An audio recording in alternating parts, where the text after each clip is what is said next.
একটা সুন্দর খেলা নষ্ট করার জন্য আম্পায়ারই যথেষ্ট।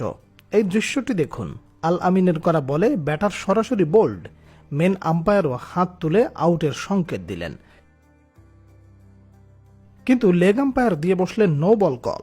কিন্তু কিসের নো? তিনি জানালেন বলে চাকিং হয়েছে।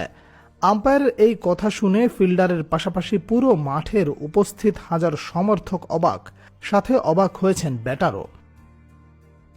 ব্যাটারের সহজ উক্তি, আমরা তো আম্পায়ারের কাছে হাতের নো নিয়ে কোনো আবেদনই করিনি, তাই প্রশ্ন কিসের ভিত্তিতে নো কল?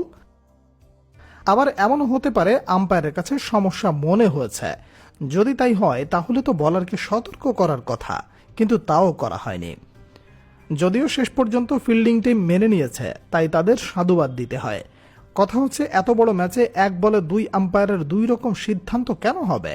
আর আল আমিন বোলিং করার সময় হাত কেমন থাকে তা পুরো বাংলাদেশের আম্পায়ার জানেন না শুধু এই আম্পায়ার।